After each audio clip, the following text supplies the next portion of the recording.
नमस्कार शेतकरी मित्रांनो, महाडीबीटी पोर्टलच्या माध्यमातलं महत्त्वाचं असं अपडेट आहे। कारण या अगोदर महाडीबीटी पोर्टलवर जर आपल्याला लॉग इन करायचं असेल तर ॲग्रीस्टॅकच्या माध्यमातून डिजिटल फार्मर आयडी जर असला तरच आपल्याला लॉग इन करता येत होतं। मात्र आता यामध्ये एक सर्वात मोठा बदल झालेला आहे। कारण बरेच शेतकरी असे होते की त्यांच्याकडे फार्मर डिजिटल आयडी काढलेला नव्हता आणि त्यांनी या अगोदर जी सिस्टम होती त्या सिस्टमवर अर्ज भरलेले होते। मग त्यांना आता कागदपत्र अपलोड करायचे आहेत किंवा काही शेतकऱ्यांना नवीन अर्ज करायचे आहेत। अशा शेतकऱ्यांना या माध्यमातून अर्ज करता येत नव्हते।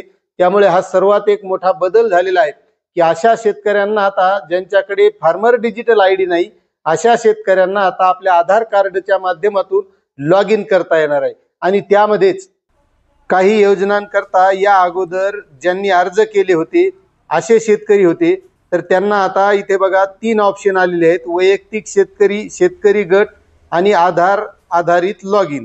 तर आधार नंबर टाकून सुद्धा लॉग इन करता येणार आहे। आता या अगोदर काही शेतकऱ्यांनी सोलर फेन्सिंग किंवा कृषी यांत्रिकीकरण, ऊस तोडणी यंत्र, चंद्रपूर जिल्ह्यातील जिवती तालुक्यातील शेतकरी, वन हक्क अधिनियम अंतर्गत जमीनधारक शेतकरी अशा शेतकऱ्यांना कागदपत्र अपलोड करण्याकरिता अडचण होत होती। कारण या शेतकऱ्यांचे फार्मर डिजिटल आयडी नसल्यामुळे यांना लॉग इन करता येत नव्हतं। त्यामुळे आता अशा शेतकऱ्यांना फार्मर डिजिटल आयडी जरी नसला तरी आपल्या आधार कार्डच्या माध्यमातून लॉग इन करता येणार आहे।